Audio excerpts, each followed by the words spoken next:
Okay, that is the redistribution of wealth from the American electorate, the American taxpayers, to a handful of executives who work at these weapons manufacturers and private defense contractors. Okay, that's where the money's going. It is a redistribution of wealth, something that Republican politicians complain about because they want you to believe that it's money from the top trickling down to the bottom. Bernie Sanders has called out the Democrats for what they did wrong in running against Donald Trump and losing to him for the second time. Cenk Uygur and Ana Kasparian of the Young Turks broke all this down. We're going to take a look at clips from the Young Turks with Cenk Uygur and Ana Kasparian. I will share my thoughts as well. Let's check this out together. In the wake of last night's disastrous presidential loss for Kamala Harris, Bernie Sanders is taking harder shots than he has ever taken against the Democratic Party. And I welcome it. I will allow it because it is necessary. Now, in an open letter, he slams the Democratic Party for focusing on the wrong issues while simultaneously ignoring the needs of the American people. He writes as follows: "It should come as no great surprise that a Democratic Party which has abandoned working class people would find that the working class has abandoned them. First, it was white working class, and now it is Latino and Black workers as well. While the Democratic leadership defends the status quo, the American people are angry and want change, and they're right." He continues, "Today, while the rich are doing phenomenally well, 60% of Americans live paycheck to paycheck, and we have more income and wealth inequality than ever before. Unbelievably, real inflation accounted for weekly wages for the average American worker are actually lower now than they were 50 years ago. Today, despite an explosion in technology and worker productivity, many young people will have a worse standard of living than their parents." Now to my absolute favorite excerpts from his open letter. He writes, "Today, despite spending far more per capita than other countries, we remain the only wealthy nation not to guarantee health care to all as a human right, and we pay by far the highest prices in the world for prescription drugs. We, alone among major countries, cannot even guarantee paid family and medical leave." So the reason why I love that so much is because he focuses on how much we're spending and how little we're getting in return. And honestly, it makes me think about all of the pretty little lies that the American electorate is told about, Europeans have a better quality of life for sure, and they get a much better social safety net, better social services. That's definitely true, but they pay such high taxes. What do you think the average American is doing? We're paying real high taxes as well, but we don't get nearly even close to what Europeans get for what they pay for their taxes. Okay, what do our taxes fund, Cenk? War. War, okay. Redistribution of wealth from the bottom to the top. My favorite argument from Israelis when Americans complain about funding their war is, why are you guys complaining? You give us military aid and we use that money to buy American weapons. Okay, that is the redistribution of wealth from the American electorate, the American taxpayers, to a handful of executives who work at these weapons manufacturers and private defense contractors. Okay, that's where the money's going. It is a redistribution of wealth, something that Republican politicians complain about because they want you to believe that it's money from the top trickling down to the bottom. That's not what's happening here. It's money from the bottom that has been not trickling up, but just flooding over to the top. People who are already tremendously wealthy, and we don't have. I'm gonna stop here for a second. Bernie is right, Cenk Uygur is right, Ana Kasparian is right. This is 3 elections in a row where the Democrats essentially ran on, yeah, we suck. We're not gonna do anything really to improve your lives. But you got to vote for us because the other guy is a fascist and a dictator and all that. Now, I think that is probably true. We're going to find out over the next 4 years if Donald Trump really is a dictator. And I hope and pray that he is not. And we can get through these next 4 years without all the terrible things that so many people are predicting will happen. But the Democrats have essentially 3 elections in a row not offered people any real reason to vote for them. No real reason to vote for them, but just reasons to vote against the other party. The other party is terrible. I don't disagree with that. But you have Kamala Harris, who prior to being the vice president, at least claimed to support Medicare for all. Medicare for all is very popular, polling in the 2/3 of people approving the idea of Medicare for all. Where did that go? She didn't run on it. And when there was a town hall a few weeks ago on CNN with Anderson Cooper, and he asked her about Medicare for all, and she stammered around and blah, blah, blah, gave a non-answer answer. They could have run on Medicare for all. It was popular. You had fewer people vote in this election than vote in the 2020 election. Now, there are all kinds of reasons as to why that could have happened, why that's the case.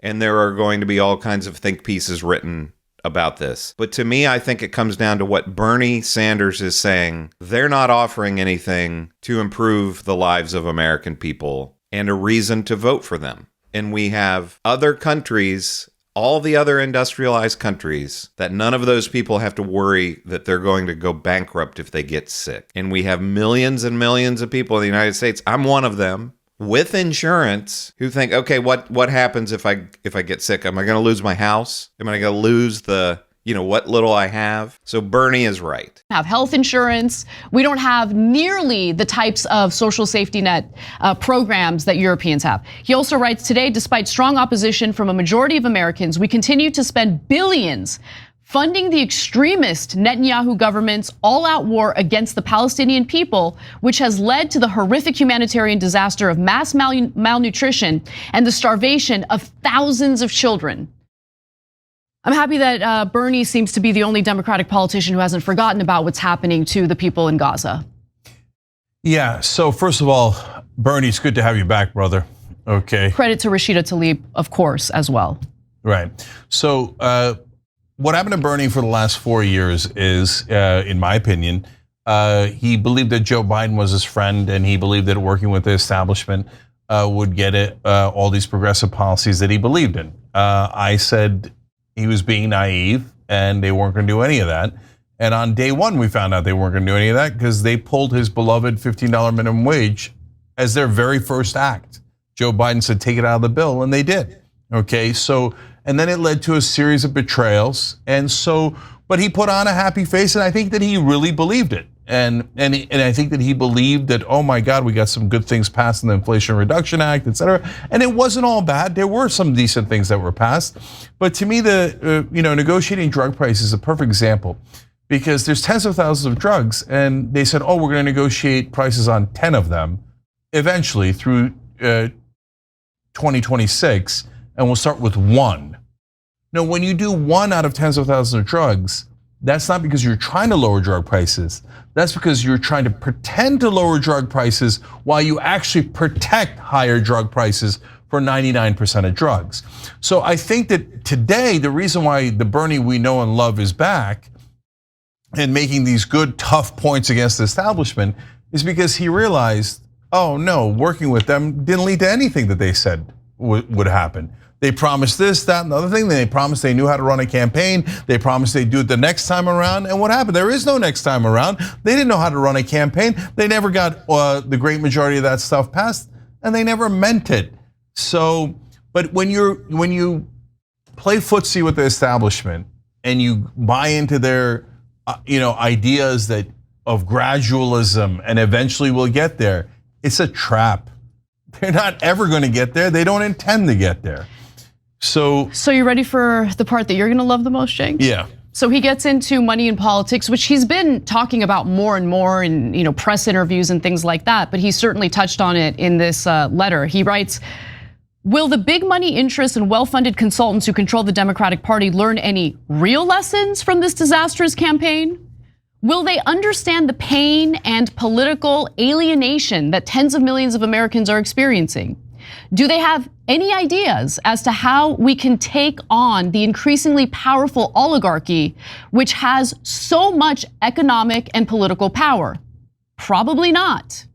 In the coming weeks and months, those of us concerned about grassroots democracy and economic justice need to have some very serious political discussions. Stay tuned. Yeah, well, I'm staying tuned. I'm curious what he's going to do. But I'm glad that he's at least let go of this fantasy that the establishment Democrats were going to win, do something positive, etc. And look, the number one reason why they don't talk about money in politics is because it would offend their colleagues. And so if you watch the Young Turks regularly, you've heard me say that a lot of times, right? And that's why even the squad went in. We said, don't take corporate PAC money. They didn't. Terrific. And we said, now go challenge your colleagues on money in politics. They're like, whoa, no way, no way. Because then they would get mad at me and that wouldn't be a good team player. We didn't. Cenk Uygur is right. What Bernie Sanders said here, will they learn any lessons? No, they will learn no lessons. The lessons that they will learn is we have to work with more people like Liz Cheney, these damn neocons, these people like Liz Cheney should have been banished from society. No one should be listening to them after what they did in Iraq and Afghanistan.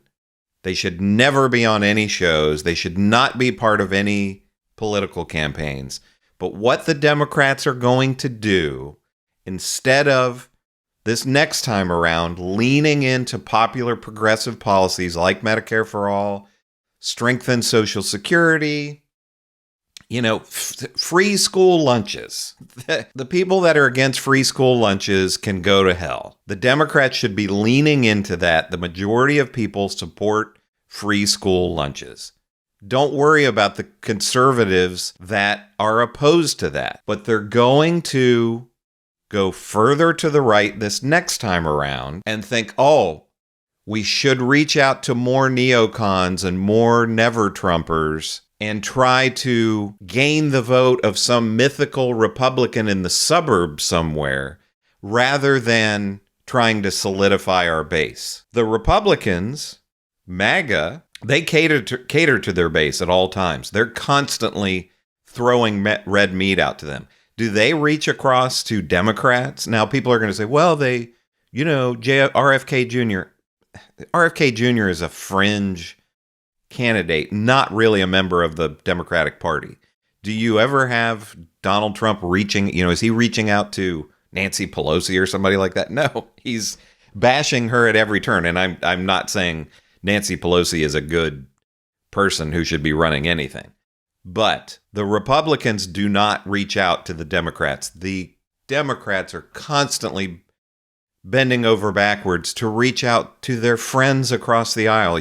Joe Biden in the beginning talked about his friend Mitch McConnell, that he couldn't wait to get ready to work with him. Meanwhile, Mitch McConnell was just waiting to undermine Joe Biden at all costs. But Bernie asking if they're going to learn any lessons, no.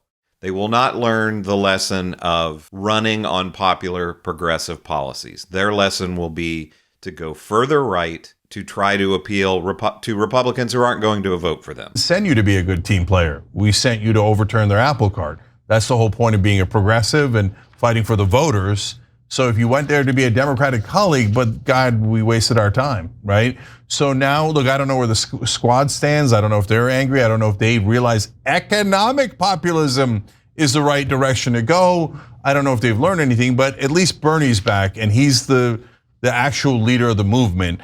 And so it doesn't mean he's going to run again, but what it does mean is he can energize and unite people and get back on the right track and not kissing the ass of the establishment, not hoping and praying and pleading with the establishment that they'll do the right thing. Take them on and challenge them and say, yeah, when you take that corporate money from drug companies and you vote for higher drug prices, you're not my colleague. You're a corrupt politician that's destroying our ability to win and do positive things in the world. So Bernie's right. Bernie's always been right. He's been right for decades. The problem is we don't have enough voices like Bernie saying these things every day through these campaigns. For the past 3 months, it should have been every single day. We are going to do Medicare for all. We don't care what the insurance companies say. Medicare for all is what we need. People are no longer going to have to worry that they go bankrupt if they get sick. They should have been talking about that every day. But like Cenk Uygur says, they're so beholden to their donors in the establishment, they're not going to do that. And they're going to continue to lose elections. And right now, we just have to hope that Donald Trump and his cronies don't fundamentally change the country so much and destroy the country so that there's no going back to ever getting back to any semblance of what we had before that was flawed, but what's coming could be really, really awful, and it could take generations to recover from. But I'm wasting my breath on this basically because the Democrats aren't going to do any of these things. They're not going to really fight back against Trump. He's going to get through just about whatever he wants. And it's going to be devastating. But Bernie was right. He's been right all along. Cenk Uygur's right about this. Ana Kasparian is right about this. They should have been focusing on bread and butter issues instead of just talking about Donald Trump being a fascist and all of that. And, we spent how much of the last couple of weeks talking about Tony Hinchcliffe and the racist things that he said about Puerto Rico. Yeah, that was terrible. Did it matter? No, it didn't matter at all. Ultimately, the country did not care about sexism and racism and all of that. They cared about the price of eggs and the price of gas. Donald Trump isn't going to fix any of those things, but they don't know that. And here we are. If you make sure to comment on this video, Cenk Uygur, Ana Kasparian, Bernie Sanders, what you think about what they had to say, what I had to say. I love to read your comments. Make sure to give me a like and subscribe. The channel's growing quickly. I want to continue to grow and bring out more content like this. So if you haven't subscribed yet, please do so. This is Chris on Culture, and I will see you in the next video.